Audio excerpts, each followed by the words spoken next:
My God is awesome. He can move mountains, keep me in the valley, hide me from the rain. My God is awesome. Heals me when I'm broken, strength where I've been weakened. Forever He will reign. My God is awesome. He can move mountains, keep me in the valley, hide me from the rain. My God is awesome. Heals me when I'm broken, strength where I've been weakened.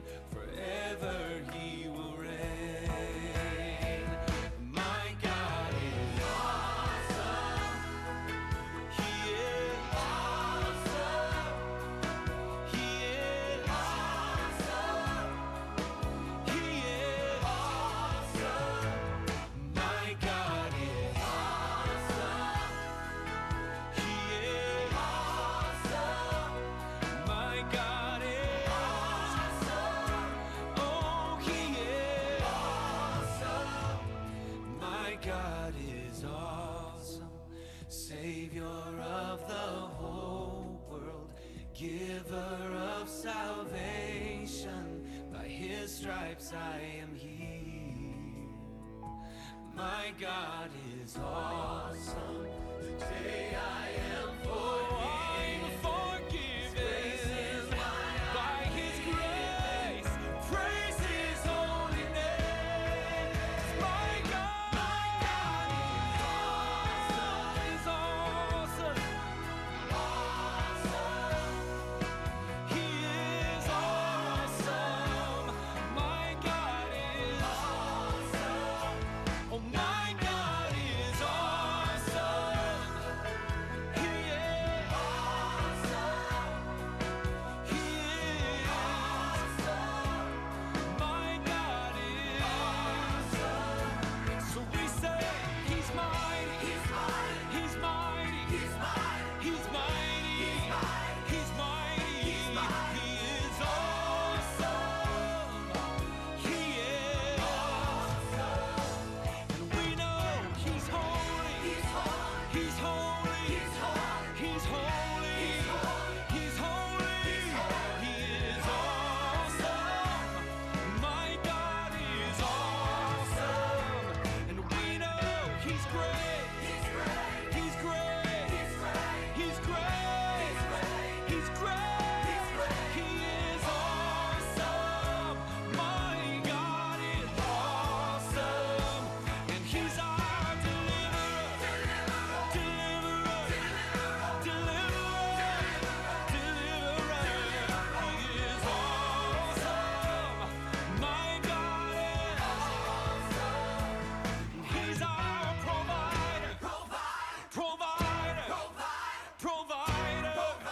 Provider.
I run to you, my heart's in your hands now. I'm not afraid with you by my side.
Let's dance.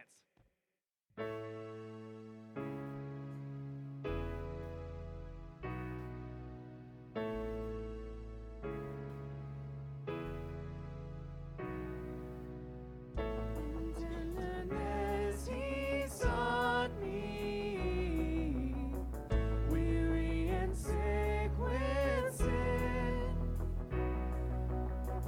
and on his shoulders brought me back to his fold again. While angels in his presence sang, until the courts of heaven rang. Oh, the love that sought me. Oh, the blood that bought me. Oh, the grace that brought me to the throne of God. Grace that brought me to the fold of God.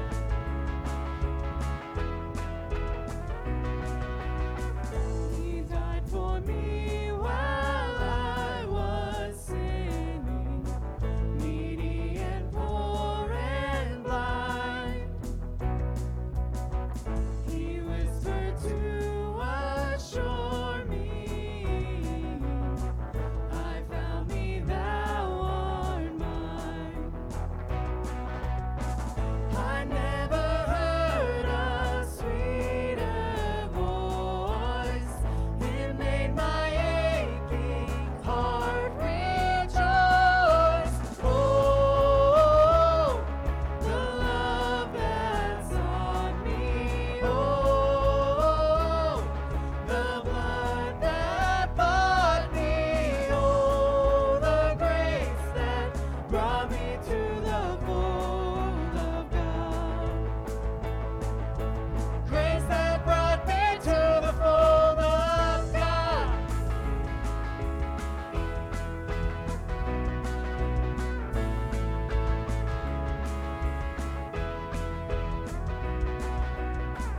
Upon his grace I'll daily ponder and sing anew his praise. With all adoring wonder,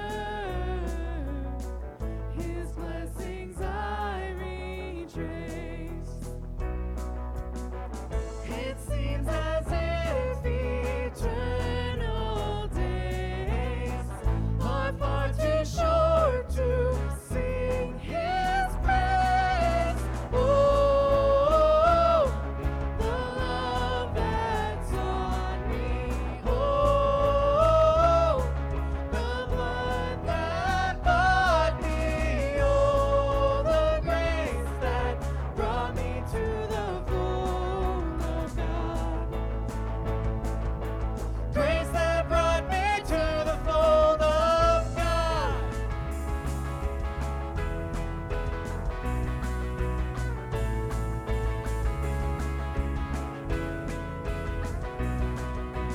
Oh, the love that sought me. Oh, the blood that bought me. Oh, the grace that brought me to the fold of God. Grace that brought me to the fold of God. Morning. You all have a lot of energy today. Let's keep that up. Maybe let's keep singing. Whatever.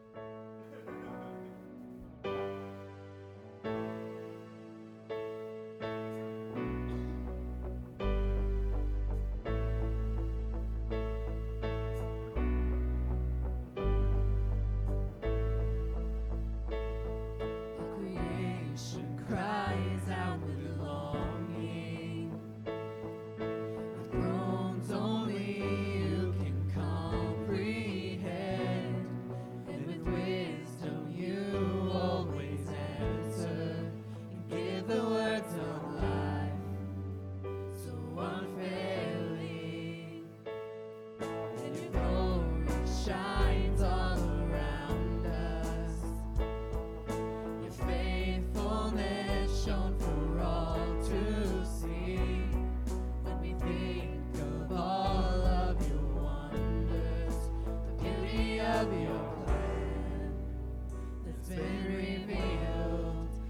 walk in your light. We walk in it. Shine bright. Let your glory fill this land. Lift high the King of Kings and great I am. Jesus, you are the way. You are the way. We can see the works of your loving hands with the hope and peace not made by man. When you poured out your grace and your mercy, and you held out your arms so we could see. You bled for all mankind. Set the captives free, yeah. Shine bright. Let your glory fill this land. Lift high the King of Kings and great I am. Jesus, you are the way. You are the way. Na na na na na na. Jesus, na na na na na na. You are the way. Na na na na na na. Jesus, na na na na na na. Shine bright. Let your glory fill this land. Lift high the King of Kings and great I am. Shine bright. Let your glory fill this land. Lift high the King of Kings and great I am. Jesus, you are the way. You are the way. Jesus, you are the way. You are the way. You are the way.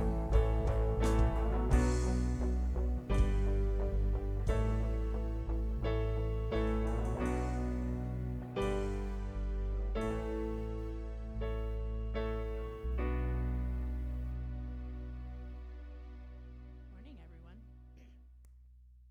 So, Psalm 147, verse 3 says, He heals the brokenhearted and binds up their wounds. Pray with me. Heavenly Father, I just want to thank you for giving us today and allowing us all to come here and worship you. We know the church isn't actually the building, but it's actually all of us. God, I pray that you make yourself known to us today as we continue to worship you. God, I just pray these things in your name. Amen.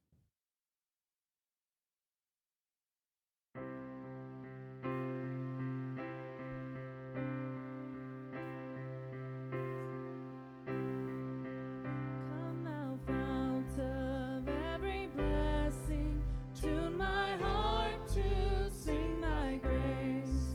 Streams of mercy never ceasing, call for songs of loudest praise. Teach me some melodious sonnet, sung by flaming tongues above. Praise the mount I'm fixed upon it, mount of thy redeeming love. Here I raise mine Ebenezer, hither by thy help I'm come, and I hope by thy good pleasure safely to arrive at home. Jesus sought me when a stranger, wandering from the fold of God. He to rescue me from danger interposed his precious blood. Jesus sought me when a stranger, wandering from the fold of God. He to rescue me from danger interposed his precious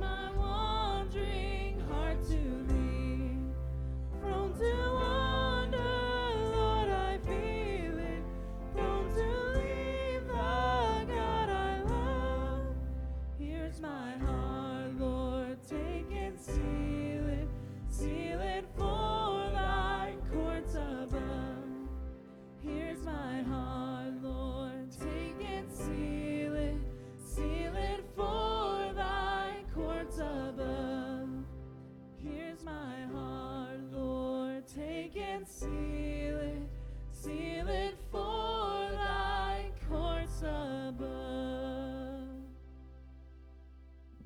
Let's pray. Dear Lord, I thank you for being here today. I thank you for sending the Holy Spirit into this place. I thank you that though we are so prone to wander, you are the safe hold of our heart. You guard our hearts. As much as we try to control how we seek you and the time spent in our days trying to spend time with you, I just thank you that you are the one who comes chasing after us, and you meet us exactly where we are. I just pray that you're with us in this next song and that we're hearing and praising you in every word that we sing. In your name.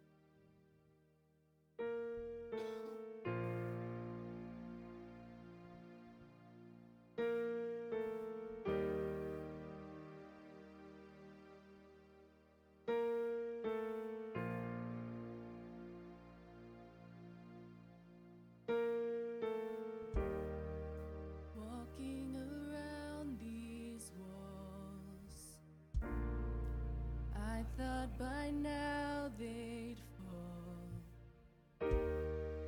but you have never failed me yet.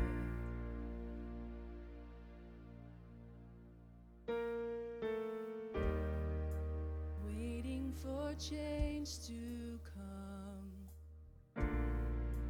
knowing the battle's won, for you have never failed me yet.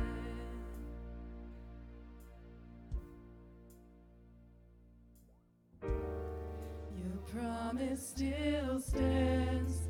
Great is your faithfulness, faithfulness. I'm still in your hands. This is my confidence. You never fail me yet.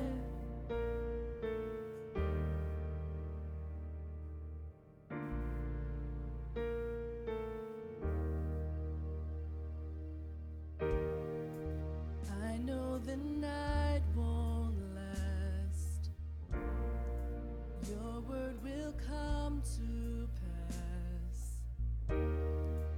My heart will sing your praise again.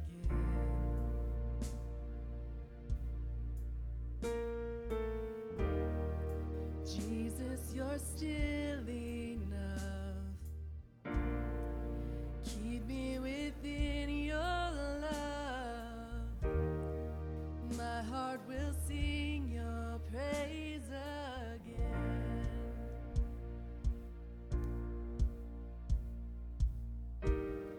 Your promise still stands. Great is your faithfulness, faithfulness. I'm still in your hands. This is my confidence. You never fail me. Your promise still stands. Great is your faithfulness, faithfulness. I'm still in your hands. This is my confidence. You never fail me yet.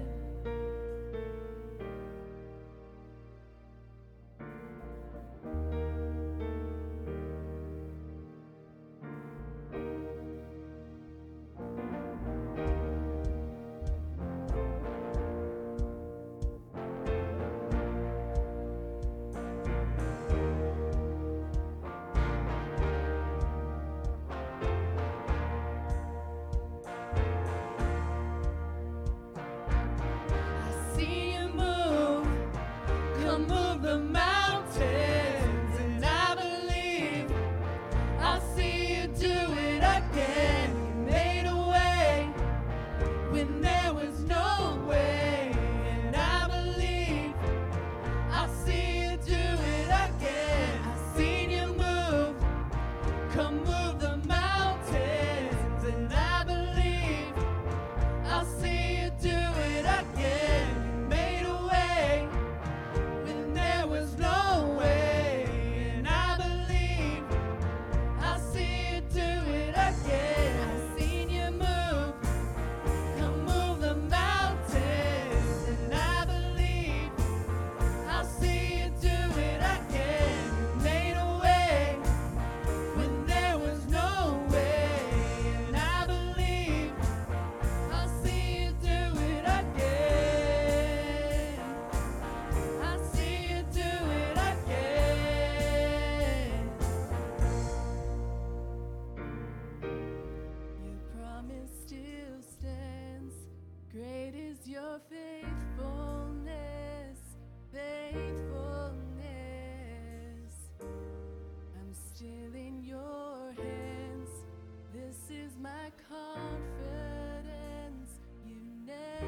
still stands. Great is your faithfulness, faithfulness. I'm still in your hands. This is my confidence. You never fail me yet.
For all those graduation gatherings. No order too big or small.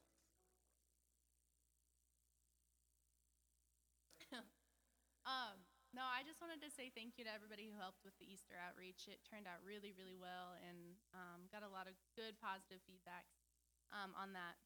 But on another note, I just wanted to ask the parents, on the Sundays that we don't have kids' church and it's Family Sunday, we just need to be respectful of how much help we have downstairs and to give the teachers a week off. Otherwise, we're out of ratio if we have 17 kids in the nursery and not enough people to help. So I just wanted to throw that out there. Please be respectful, or if you want to go downstairs with your kids and use the kids' church room, that's fine as long as you're supervising them there. So we'd love to have them all the time, but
Well, good morning, everybody.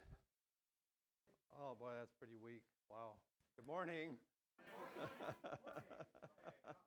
Hey, it's been a busy week. It was a busy weekend last weekend. We had a great Good Friday service. We had a wonderful time on Saturday at the party we had for Easter. And Chris, was there a final number as to how many people came? I heard it was over 300, but is that true? Wow, that's awesome. So next year, instead of 5,000 eggs, I think we'll probably have to do 10,000 eggs. What do you think? Huh? Well, Joe asked me to, as you can tell, he's gone. Joe asked me to fill in for him this morning and to continue on where we were before the Easter messages, and that was in 1 Timothy. So, Joe, I know you're not here, but I know you're going to be listening probably in the next day or so. We hope that you and Christy are having a really great time. And thanks for leaving me with one of the most difficult passages in Scripture, but that's okay. We'll deal with it. If you turn in your Bibles, I'd appreciate it to 1 Timothy chapter 4, verses 1 through 5. This is really an interesting passage, especially after coming off of chapter 3 when he was talking about leadership and elders and all the rest of the thing. And then all of a sudden we get into now some of the things that are happening in the town in which Timothy found himself, which was Ephesus, okay? It was a very pagan city full of all sorts of different beliefs and religions and practices and all. So Timothy, a young man, finds himself there, and so Paul, of course, is encouraging him throughout this entire letter. But let's read that together. I'm going to read the first 5 verses, and I know if you have them in your Bibles, you can follow along. It says, "Now the Spirit expressly says that in latter times some will depart from the faith, giving heed to deceiving spirits and doctrines of demons, speaking lies in hypocrisy, having their own conscience seared with a hot iron, forbidding to marry, and commanding to abstain from foods which God created to be received with thanksgiving by those who believe and know the truth. For every creature of God is good, and nothing is to be refused if it is received with thanksgiving, for it is sanctified by the word of God and prayer." Now that is an interesting passage. And he starts out by saying something that we've probably heard him say before. He talks about the last days or the latter days. In the verse 1, he says, the Spirit expressly says, the Holy Spirit, that in latter times, in the last time, some will depart from the faith, giving heed to deceiving spirits and doctrines of demons. And it's really interesting. You might ask yourself the question, I'll ask you the question, when do you think he speaks of those times? What do you believe those actually are? And when do you think they are going to start, or have they started? Now we think how long ago this letter was written was almost 2,000 years ago. So a lot of stuff and centuries have passed since Paul wrote this letter. And yet, he says in latter times, some will fall away from the faith, and then goes right on to say, right there where Timothy is at, that some have already begun to fall away from the faith. So we have dealt with this situation. We've dealt with this challenge for the last 2,000 years. They only had dealt with it for a few years by this time. The church was really young. The message of the gospel was young. And yet still, even in that short period of time, the latter days began. So in the last days to God, 1,000 years is like a day to the Lord. We've been dealing with this now for a long time. But the last days, the latter days began so long ago. It didn't take very long. What is the problem with man? It didn't take but just a few years, maybe even a few days, to all of a sudden begin to mess with the gospel. Isn't that bizarre? Don't you think that's rather strange? That's why I've titled this message, "The True Gospel, Protect It and Hold On to It." And I'm sure Paul would agree with that as he wrote his letter. So 2,000 years later, we find ourselves still in the same situation, where we're dealing with those same kinds of things. So that's just kind of a side to begin the message, but the real meat of it starts in verse 2 and 3 when he talks about the lies of the enemy. Now, he gets really bold. Paul is not afraid to talk about some really serious things. He's not also afraid to name something that is what we might consider rather drastic. He is very comfortable in saying that there are doctrines of demons. Now, you can't go online, you can't go to Amazon and go to a theology section there and start buying some books and look for a book that was written by a demon. Right? But doctrines of demons are very real, and they are, what's the word doctrine mean? Doctrine means to teach something, right? It's a teaching. There are teachings of demons that are not really good. Somehow they get that message through easily to mankind. That kind of darkness is grabbed onto by a lot of people, and it's very easy to fall into what Paul would call, very boldly call them doctrines of demons. Now, there's a lot of people who don't even believe in demons, but Scripture talks about them. Talks about not only doctrines of demons, but talks about those that we can see and touch and feel, other human beings that teach those doctrines of demons. And Paul says, wow, we're supposed to avoid those like the plague. So who is the enemy? He goes on to take it from the dark realm. He takes it to mankind. And man oftentimes has the ability to not just lie, as he says. He calls them liars, but he also calls them, in my version, it says, speaking lies in hypocrisy. So it's one thing to be a liar. It's another thing to be a hypocritical liar. In other words, a hypocritical liar is one who would teach like these guys were teaching and that Timothy was having to deal with. Those kind of lies, not only are they untrue, but they are taught by guys that don't want to practice them themselves. They want you to have to practice them. They don't have to go along with them themselves. And so a hypocritical liar is what Paul is talking about here. So he's really bold in what he's saying here about what and how important the gospel is. In Galatians, I had it marked. There it is. In Galatians chapter 1, Paul, of course, is the writer again. He says in verse 6, I marvel that you are turning away so soon from him. I mean, Galatians was one of the first books that would have been written. It wasn't very old, okay? It was just shortly after Christ left this earth. I marvel that you are turning away so soon from him who called you in the grace of Christ to a different gospel, which is not another. But there are some who trouble you and want to pervert the gospel of Christ. But even if we or an angel from heaven preach any other gospel to you that we have preached to you, let him be, and here's another big word that Paul uses, let him be accursed. As we have said before, so now I say again, if anyone preaches any other gospel to you than what you have received, let him be accursed. For do I now persuade men or God? Or do I seek to please men? Or if I still pleased men, I would not be a bondservant of Christ. Paul has some of the most beautiful words to express his message. What possesses men and women? What possesses mankind? This is a good question I want you to think about. What possesses them to always want to change or delete or to add to the message of the gospel? What is it about us that always finds ourselves wanting to do something different or change or add or delete something that has been laid down from the very beginning? When you think about all the things that have happened in the last 2,000 years, there have been doctrines that have taught, there have been changes in the church, there have been church teachings that have been absolutely ridiculous.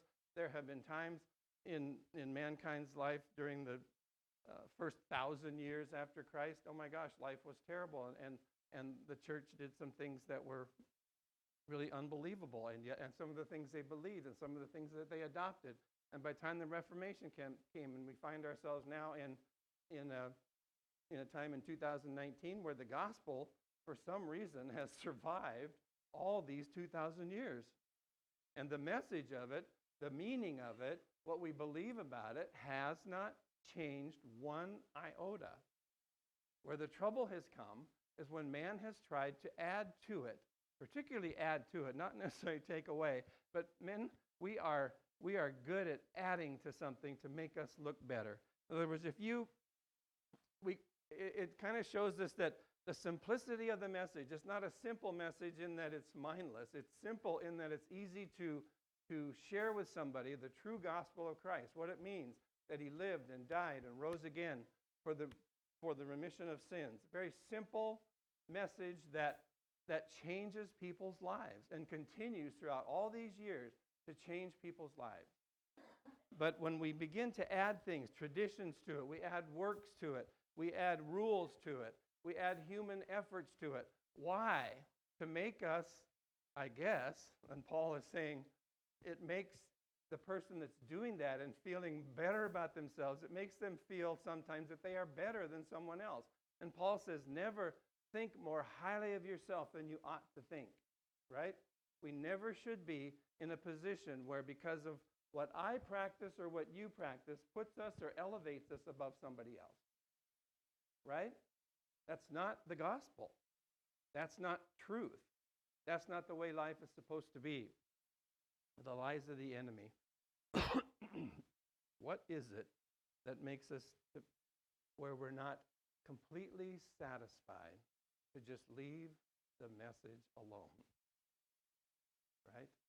And so what did Paul just picks on a couple here, okay? Paul in his letters, in Galatians particularly, and in Timothy here and in other passages, deals with two things that people got involved with at an early stage back in his day. One was, if you read the book of Galatians, was the idea of legalism. Legalism is simply, in his mind, was, as we were talking about, as we read in the first chapter, why have you fallen away from this so soon? Why has it not taken you very long to all of a sudden try to come up with a whole nother gospel in which Paul says there is no other gospel? So don't try to rename the gospel or change it or bring something new to it that wasn't there before. Legalism was something that he was fighting there. And combining the law that they were used to, and combining that somehow with the gospel of Christ, oftentimes led to problems. Legalism is an effort to attach laws, rules, or regulations to the gospel. It's a mixture of God's grace and human effort, creating a mongrel version of the gospel. Remember what Jesus said in Matthew chapter 9. You know the story of the putting new wine in old wineskins? He was talking about in his day, understanding that what they wanted from him was to be a good follower of the law of Moses, okay, which all his life he was. And yet he was bringing a new message that would liberate them from the fact that they could never, ever, ever live up to what the law demanded of them. The law was meant, Paul said, to what? To reveal sin, to show us that we are sinners, to show us that we have a hard enough time obeying the laws of the land here, right? We have a hard time doing that, but that it's meant to keep us from getting ourselves in huge trouble. But the law, in that, what Jesus was talking about, showed them what sinners they were, and he came to fix that problem. And so he's saying, you can't take me and combine it with your system that you have right now, because it will literally explode. If you try to put new wine into old wineskins, what happens to the wineskin in those days? It has already had wine in it. The fermentation process has weakened that wineskin, and if you put new wine in it and that fermentation begins again, the bag explodes. It literally can't hold it. You can only put new wine in a new wineskin. The two, Jesus and the law of the day, did not match at all. You know, it's Paul talks about Abraham in Galatians when he's arguing against legalism. He says, first you had the Abrahamic promise where God came to Abraham and said, by faith you believe, and you will be mine. And Abraham believed, and it was reckoned to him as what? As righteousness.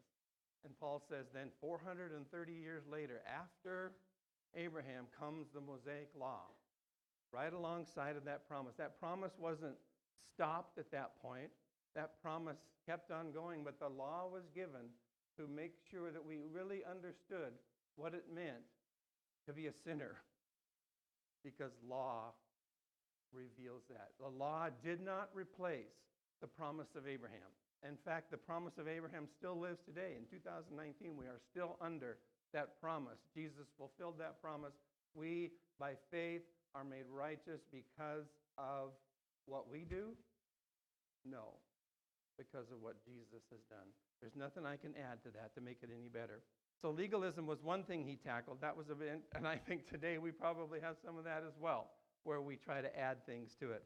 The other was a fancy word that Paul is dealing with here in 1 Timothy 4, is this word asceticism. You've probably heard that word before, but simply what that meant, an ascetic was someone who lived a religious discipline that involves the intentional denial of things that God has declared to be good. Let me say that again. An ascetic would live a religious discipline that involves the intentional denial of things that God has declared to be. Live a life of denial. And so that isn't new to what Paul is talking about here. That has been going on for a long time. So what are the things that they're forbidding in chapter 4 of 1 Timothy? Food and marriage. Okay. Now, why in the world anybody would want to throw marriage out the window, to me, just blows my mind, and why they'd ever want to throw certain foods out. That's just not in my repertoire. But it's funny. By the time the Reformation began, and things began to change, if I asked you about what type of a person was a Puritan, we had Puritans that came to this country, right, very early, even before we actually became a country.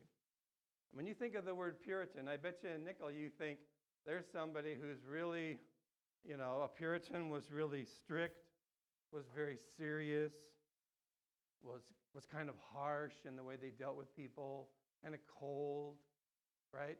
The Puritans were, believe it or not, when it came to the idea of marriage, they had revolutionized, basically, for that time, what it really meant to unite yourself, a man and a woman together, what it meant, how holy that was, how wonderful that was, what it meant to become one flesh with another human being.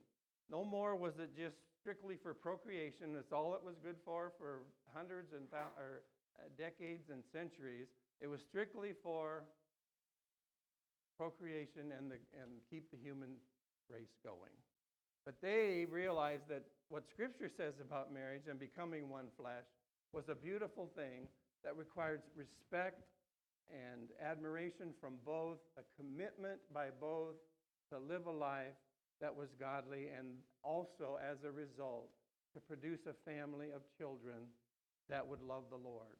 And so you think about Puritans that way, you think, wow, that's revolutionary for their time, because marriage was very sacred to them, and yet up to that point had become merely an exercise of necessity. And there were many who would fall away from it, who had nothing to do with it. And so marriage was not something that was totally respected. Food was another thing. There are still, 2,000 years later, there are still those that do not eat certain things, which I could care less in my personal life or in your personal life which foods you eat and which foods you don't, and which you think are good and which you think are not. But Paul is very clear on what happens when this becomes either this idea of refraining from marriage or this idea of abstaining from foods. If that becomes something that becomes part of your salvation, part of your being a Christian. There's no way that you can be a Christian without doing these things. And it's like, that is not at all the message that Paul wanted to give to us. The two becoming one was important. As a result, this idea that Timothy was facing in Ephesus was really kind of a diabolical one. And I think that's why he calls it a doctrine of demons. Because what it does is, it is nothing more than really a slam on God the Creator, who created all things to be good. And it's also a slam on the sufficiency of Christ, of his work at the cross. And the minute we denigrate that in any way, we become a cult. We become a group that teaches something that is basically heresy, and we do not want that. The cross and what was accomplished at the cross is so central to what we believe and how it changes and affects our lives that the minute we add to it or take away from it, we, in a sense, we are what Paul is calling falling away from the faith. And that is not something we ever want to do. God is never properly worshiped by the denial of his gifts. Is denial and making us and everyone around us miserable really the way to wear a badge of spirituality? My being spiritual, misery is not a path to spirituality. As I told you before, I studied in Europe many, many years ago, and I went to Spain during the Easter and Lent time, and it's a big deal in a Catholic country before Lent starts. That's where Mardi Gras came. But in Spain, in Barcelona, they would have a huge parade, and they would have this giant statue of Mary, beautiful, surrounded by candles, carrying it on their shoulders as they're walking through leading the parade. But behind her, and remember, this is the beginning of Lent, and what happens in Lent is you give up something or you deny yourself something in order to, I guess, in a sense, be more spiritual.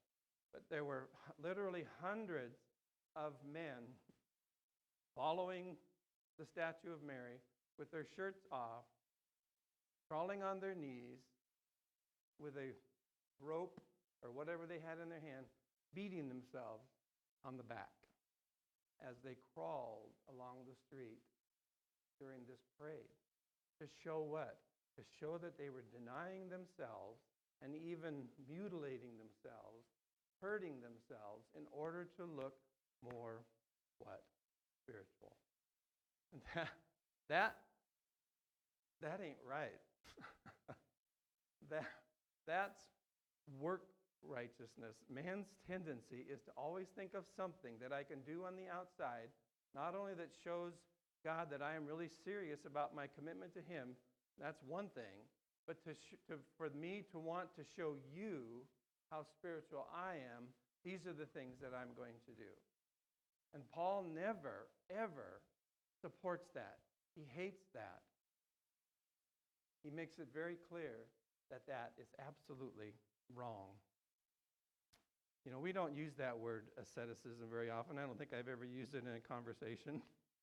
But oftentimes, we do take what God has meant for good and turn it into something that is ridiculous. So in a way, when you think about it, how over all these centuries are we still preaching the same gospel that Paul preached? I think that is an absolute miracle, that through his word and by his spirit, we have been able to keep the message of the gospel. We may swing this way for a little while, we may swing over here for a little while, but we always come back to the very central part of the message of who Jesus is and what he has accomplished, and what that means for me and for you, and how we are supposed to live our lives. I don't know if you've ever heard of the good philosopher, Francis Schaeffer. You've probably heard his name. He wrote a book called How Should We Then Live? In other words, once once that has taken place in our hearts, that we have given ourselves over to God, we have given ourselves through Christ by faith into his family, now what? How should we then live? Whether you live in China, whether you live in North Korea, whether you live in the United States, whatever country a believer finds themselves in, Paul in some really interesting countries, Timothy in a town that was not at all receptive to this gospel. How then, once that change has happened to us, how are we supposed to live? And that's where I'm going to ask you this question. Which is easier? When you look at those verses, I'll read those first. Having their own conscience seared with a hot iron, forbidding to marry, and commanding to abstain from foods which God created to be received with thanksgiving by those who believe and know the truth. For every creature of God is good, and nothing is to be refused if it is received with thanksgiving, for it is sanctified by the word of God and prayer. So what is easier for you and me? I know how I would answer. I don't know how you would answer. Is it easier to live according to a list of rules and regulations, thinking that if you just check off all these on this list, yep, I'm doing that, yep, I'm doing that, yep, I'm doing that? Is it easier to live that way, or is it easier to live according to a combination of not only what the Word says, but what the Spirit, what the Holy Spirit, what He wants us to do? We talked about it as we opened this morning, about in the prayer room this morning, about when the Spirit of God prompts you to do something, and you, out of fear or whatever, at first you kind of balk at it, and you just simply are just afraid to do it. And yet, when you do it, when you boldly step up and do what it is for that particular thing that God wants you to do, it's like everything's lifted. It's a wonderful experience. Last night, Eileen and I were sitting in the family room, and I said, it was 9 o'clock, and usually about 9 o'clock before I'm going to preach on Sunday, I start to get these flutterings in my stomach and these concerns, is this really going to go well? Am I going to, can I really do this? And Eileen says, yeah, that's pretty normal, but what that is God telling you, this is something I want you to do, and if you depend on me to do it, then everything will be okay. Because I don't know about you, but if you're about to do something big, you get that thing in your stomach that just says, oh, I don't know if I can do that. That's probably exactly where God wants you to be. Because at that moment, you immediately give yourself over to the Spirit of God to do what He wants to do.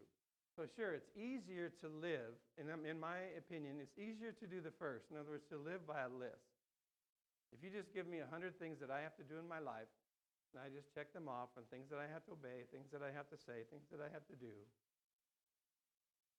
Or you just tell me, you listen to not only what the Word says, but you listen to what the Spirit says, and when that situation comes up in your life, you respond to it the way that He wants you to respond. That's what makes the Christian life so challenging, and in a sense, oftentimes it can be difficult, because there are choices that we have to make every single day. The choices I make today aren't going to be the ones that I have to mess with tomorrow, because it's a whole new slate tomorrow. Jesus says, don't worry about tomorrow. You worry about today. I say, okay, that's so hard for me to do, but I'll do it. So when those situations come up, and when those options come up to you where you have to make some sort of a choice, where someone crosses your path that you had no idea was going to cross your path that day, and had some particular need or had some question that you needed to answer, that's when God takes over. That's when the gospel really comes to light. And so it's, in the Christian life, it can be complicated, but Paul says, everything needs to be done with thanksgiving and received with thanksgiving. Okay, so those are, the lies of the enemy. That's the first part. But then, if you're going to be, I think as Christians, if we're going to be radical about anything, okay, and coming out of the 60s to be radical was a cool thing, was to really get excited about something, to really grab onto something that was going to change the world, right? Unfortunately, a lot of things changed in the world. Some of them were good and some of them weren't. But that's just life. But when it comes to our Christian life, there are things that we should really be radical about. And there's tons of them. I just listed a few. Let's be radical and unchanging about the solid foundation of God's word. What does 2 Timothy 3:16 says? God's word is inspired. It's God-breathed and is profitable for correction, for teaching, for righteousness, for all these things. God's word is true. And that's a foundation that if we ever change it, if we ever alter it, I guarantee it would automatically change everything that we do as a church. Not only as a local church, but as families. The solid foundation of God's word. The sovereignty of God the Father. He's infinite. He's all-knowing. He's all-seeing. He's all-powerful. He's always here. He's always holy. He's always righteous. He's always good. You can find unbelievable amounts of verses to support that. That's something we should be extremely radical about, that God is sovereign over history and future history. He is sovereign over this world. And that is a comfort to us as believers, but it's also a truth that holds this world together. Another one is that the deity of Christ. What does John 1:1 say? In the beginning was the Word, and the Word was with God, and the Word was God. And then further down it says, and that Word became flesh and dwelt among us. Well, who's that? That's Jesus. The Word is Jesus. Jesus, the deity of Christ, is something that and John writes it so simply in 1 John over and over again, he who believes that Jesus is the Son of God, that's the one who's born of him. The deity of Christ is so important to understand, the God-man that lived here and still lives. The reality of the Holy Spirit. We talked about the Holy Spirit a lot already today. When the Spirit prompts you to do something, he is the Spirit of truth that leads us into truth. He is the one that Jesus said, will guide us into all truth in John 16. And then we're very radical about the redemption through the death, burial, and resurrection of Christ. Romans 10:9 says, if you believe in I always forget how this starts. Romans 10, I got to read it to you because it's such an important verse.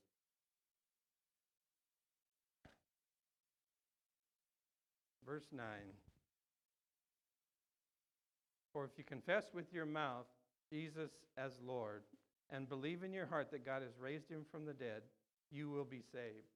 For with the heart one believes unto righteousness, and with the mouth confession is made unto salvation. Whoever believes on him will not be put to shame. So there is a redemption that comes for men and women as they give their lives to Christ. And finally, salvation by grace through faith. Ephesians 2:8 and 9 says, by grace you are saved through faith. And that not of yourselves. It's a gift of God. And then that last part is so good and just kind of capstones what we've been talking about, lest anyone should boast. I cannot boast about I can boast of what Jesus has done for me, but I cannot boast for being so good that God let me into his kingdom. No matter what good I did, and no matter what good you and I have done throughout our lives, that's never quite enough to get us there, because Jesus said that I am the way, the truth, and the life. No one comes to the Father except through me. So we have to be radical about that. We don't want that message to change. You can find churches today, unfortunately, throughout the world that do not hold to these. And there are so many more that I could write. We just don't have the time. But there are those that have given up on those things. They have given up on that message. They have changed it to a degree that the gospel no longer means what it meant when it was written. It no longer is something that effectually changes and absolutely transforms a person's life. You know, what's the big deal? Jesus, he wasn't really God. He was just a son of God. He was just a man. He lived a good life. There are things that he did that we should exemplify. That wasn't why he came. And so that message has to remain the same. Nothing can be taken from it. Nothing can be added to it. John says it this way: everyone who believes that Jesus is the Christ has been born of God, and everyone who loves the Father loves whoever has been born of him. John has, when you study Greek, if you study the Greek language and want to learn it, you go to the gospel, the first letter of John, because he uses words that are really easy to translate, and he puts them in phrases that are really easy to figure out. But they are some of the most powerful messages you will ever read in Scripture, is what John wrote. If you love the Father, he says, you're going to love those around you. That's basically what he's saying. And where do we sometimes fall? Where do we sometimes slip up? Where do we err as humans? Is in our relationship with each other. You can write down people on a piece of paper, I'm sure, that you don't like. Or people that you see on TV that you just can't stand. Or politicians that drive you crazy. Or preachers that you see on TV sometimes that will literally make you see red. Or someone does something to you that is so hurtful and so, in your first opinion, so unforgivable that you don't want anything to do with that person again. And golly, you go back to John, and he says, sorry, that excuse doesn't cut it. When we love the Father, when we love God the Father, we love those around us. And that should be something we write on our tombstone. That somebody writes on our tombstone, this guy, this woman loved people.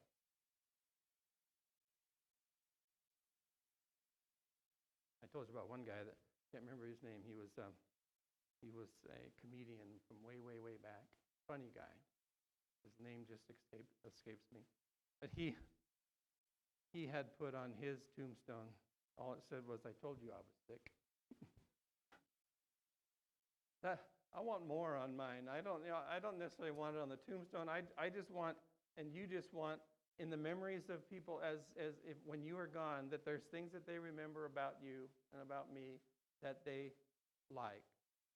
You left some sort of legacy. And we have to do it with our kids all the time. We have to do it with our friends. But we also have to do it with strangers. When you go to Walmart, how do you treat the people there that work there? Bryce could probably tell stories of some of the customers that he has to deal with. But how do we act, not just here, how do we put the gospel message into practice here in this body, right here today? And then when we leave, how do we put it into practice? And that's where Paul is saying, don't confuse yourself with things that are just going to bog you down. Rules and regulations and things that you adhere to that are simply going to, in a sense, make you a miserable person. We don't want to be that way. And I also don't want to have that list, and if my list is longer than yours and I'm doing my list better than yours, then I can look down on you and say, see, I'm a better person than you are because I've followed rules 1 through 10 and you only made it through the first 5. That's not at all the way that God intended for this to be. And so after all these years, the gospel is still true, and yet it still has to be protected. And we have to hold on to it. The final thing he says is talking about Thanksgiving, and that's just in a simple conclusion today in a commentary that Joe gave me to look at for preparing for this message. Philip Ryken is his name. But when he talked about this passage, he said, and I couldn't say it any better, he said, the last thing to be said about the origins of bad theology is that gratitude is essential to sound theology. Thanksgiving is so important to daily Christian life that anyone who rejects God's good gifts runs the risk of abandoning the faith. These are good words. This scripture, this passage At first, when I read it, I thought, oh man, this is a weird one. And yet, Paul is so clear about how we are to respond and protect and guarantee that the same gospel message that saved me and you will save our kids.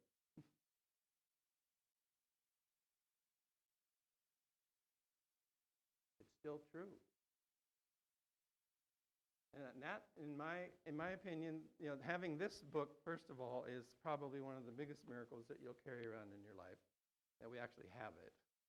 And that, written by so many different people so long ago, we still have the truth of what they said.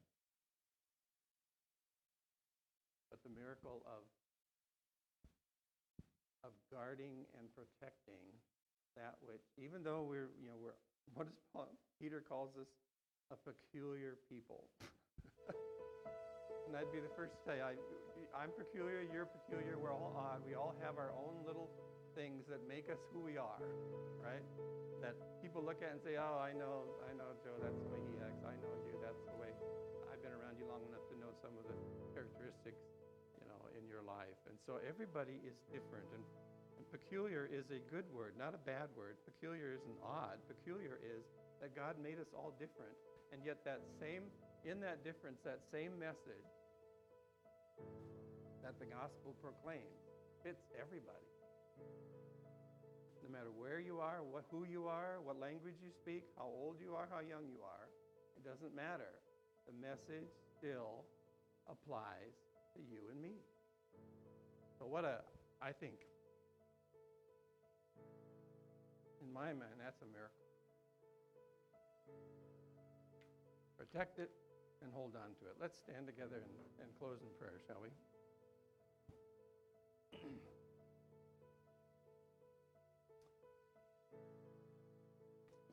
Father, as we think about what you've written in your word, even for those words that we read today, your Bible is so big and so we would never, ever, ever know and completely understand it all. And yet when we take these 5 verses today and apply them to our lives, we look at the mighty proclamation of your gospel. We thank you, Lord, that even 2,000 years ago, Timothy lived in a town maybe similar to ours. He experienced some of the same things that we experience right here, all these years later. And Father, I thank you that as we live according to your word and spirit, as your Holy Spirit speaks to us in a way and says, do this, talk to this person, give to this person, speak this way to someone, live this way, that we can willingly and in a miraculous way actually do your will. As flawed as we are, and as we are still in this mortal body, Father, that sometimes plagues us and gets us involved in things we shouldn't be involved in, whatever, you still, through your Spirit indwelling in us, you have the ability and the power to encourage us to do things in a right way, to live in a righteous way.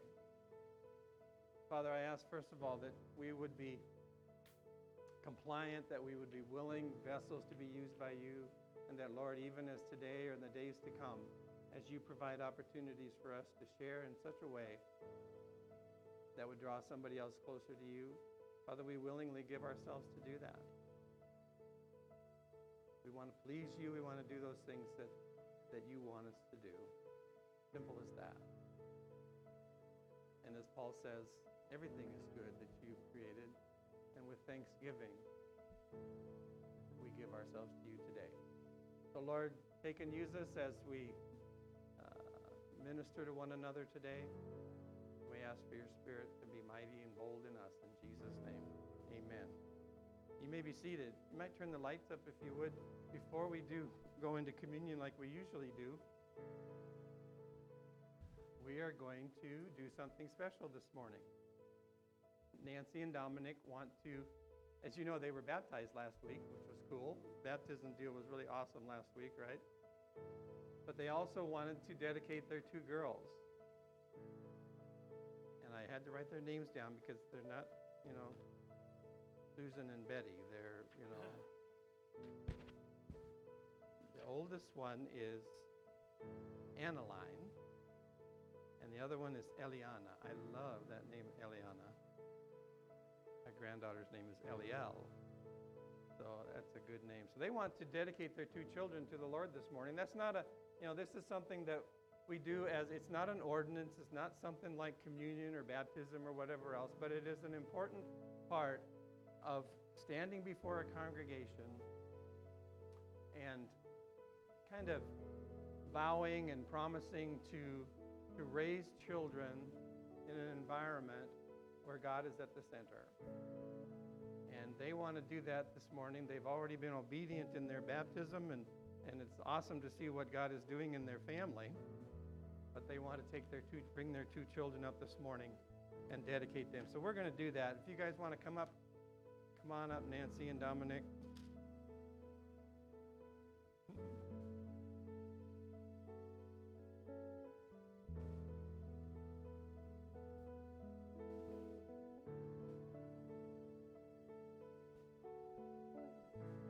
Okay, so this is Annaline, right? And how old are you? Oh my goodness, already 6. She's 2. Oh, you're going to be in college before you know it. Don't tell her that. No. And Eliana is 2. And did you two have anything prepared that you wanted to say to your kids or to the congregation? If not, that's okay. You can say something to Eliana if you want. But She's pretty close. Keep praying now. How old is she? Yeah. that's good. That's good. I'm going to read a passage of scripture that this is Psalm 127. It says, "Unless the Lord builds the house, they labor in vain who build it. Behold, children are a heritage from the Lord. The fruit of the womb is a reward. Like arrows in the hand of a warrior, so are the children of one's youth. Happy is the man who has a quiver full of them." Now, I don't know how many arrows were in a quiver. We talked about that before. It could be a dozen, It could be 2, huh? It could be 2 dozen, yeah. Just having 2. Could be 13, whatever. But I think blessed, math is only 2 here. yeah, you hear. Blessed is a man whose quiver is full of them. So you have a responsibility, obviously, and you're standing before the congregation to, I think, declare that responsibility, that you are promising to raise these kids in the nurture and admonition of the Lord, to bring them up knowing Him, to have a family that respects the Lord and wants to grow in God, and I'm sure that's the case in your family. I'm amazed at seeing how God is working in your family. I think it's awesome, and I think it's great that you want to dedicate these kids. It does. Well, that's okay. That's okay. The more the merrier. So what we're going to do, I'm going to ask that you reach your hands out to this couple and their kids, Annaline and Eliana, and just as we pray, let's ask God to do a wonderful work in this family together, shall we? Father, we thank you this morning for Dominic and Nancy. Father, for Annaline, for Eliana, this family, Father, that has a desire that has been publicly expressed now for the last couple weeks here, that they want to serve you, they want to live for you, and Father, as parents, they want to teach their kids what it means to live a Christian life. Show them those kids by example, show them by teaching, show them by attending church, all the things that are necessary for Christian growth. So, Father, we commit them to you in a special way today. We acknowledge, Lord, that this family wants to serve you and to serve you always. And we love them, and ask you to bless them in Jesus' name. Amen. I think they need a round of applause. What do you think? Can you give me 5? Give me 5. Can you give me a high five? Bye-bye. Oh, good. That a girl. Adorable.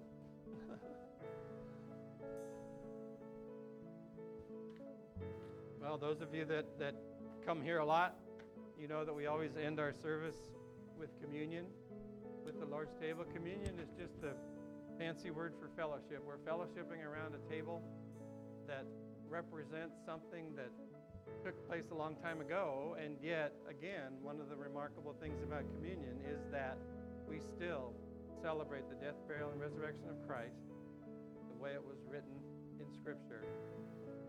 And Paul says, as often as we do this, we do it in remembrance of Him. And so it is, communion is something that's a family affair. It's something for believers. It is not, doesn't mean anything if you haven't committed your life to Christ.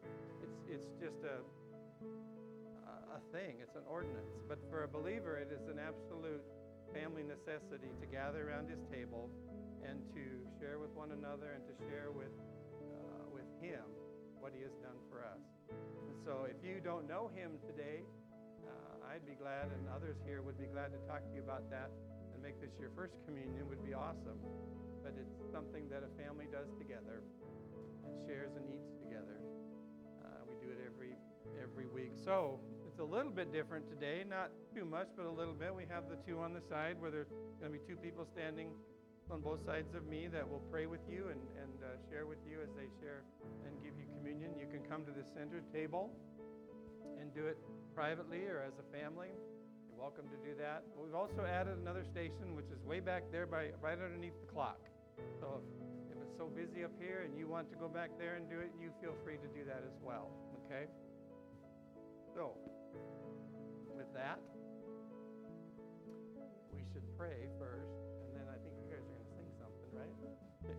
Father, we thank you again today. We thank you, Father, for your goodness to us. We thank you, Lord, for commitment that each and every one of us wants to share with you. We thank you, Father, for these elements. They mean so much to us. Just a simple bread and juice, and yet, Father, it is a representation of your broken body and shed blood for us. We are so grateful, as we always are every day and every week, for what it is you did for us on the cross. The cross was a terrible experience to probably watch and see and experience, and yet, Father, the tomb is empty, and thank God for that. We thank you that forgiveness of sins is possible because of Him. And we'll thank you for what you're going to do today. In Jesus' name, amen.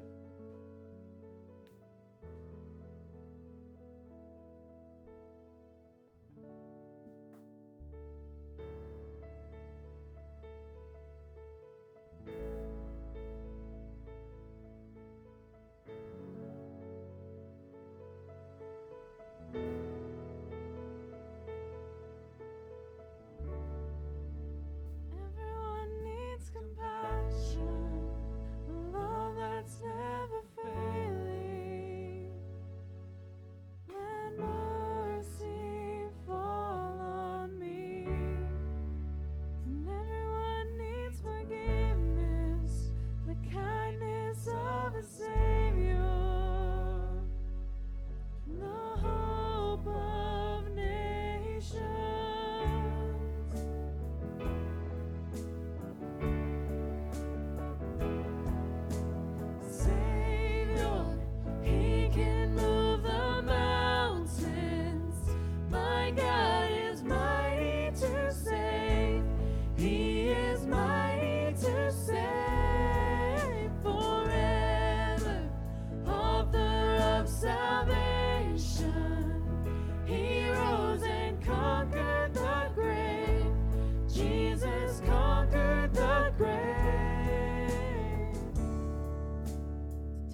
He can move the mountains.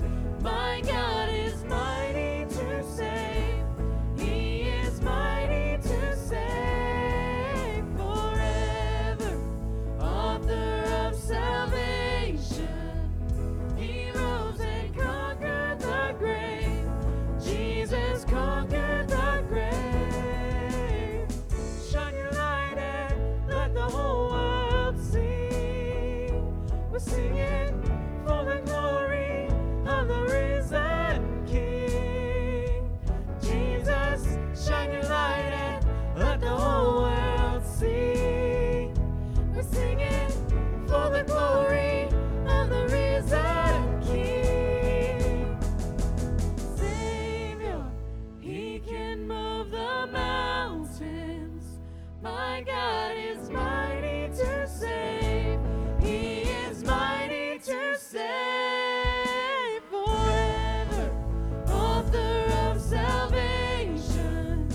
He rose and conquered the grave. Jesus conquered the grave. Savior, He can move the mountains. My God is mighty to save. He is mighty to save forever. Author of salvation. He rose and conquered the grave. Jesus conquered the grave. Shine your light and let the whole world see. We're singing for the glory of the risen King. Jesus, shine your light and let the whole world see. We're singing for the glory of the risen King.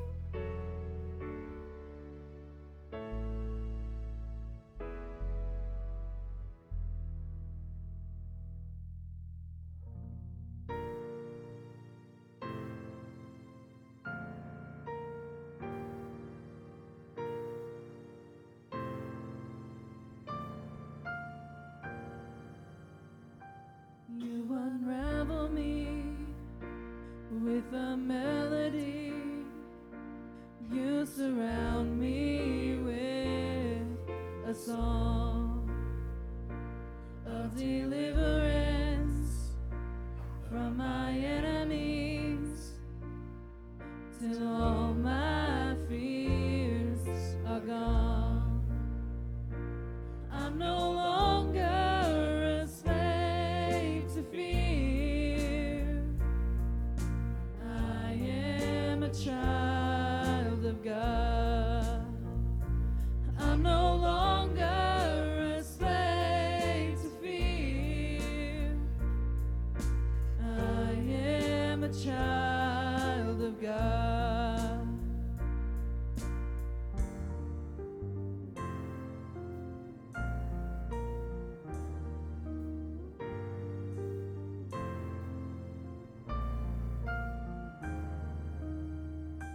From my mother's womb, you have chosen me. Love has called my name. I've been born again into a family. Your blood flows through my veins. I'm no longer a slave to fear. I am a child of God. I'm no longer a slave to fear. I am a child of God. I'm no longer a slave to fear. I am a child of God. I'm no longer a slave to fear. I am a child of God. Oh, oh, oh, oh, oh.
am a child of God.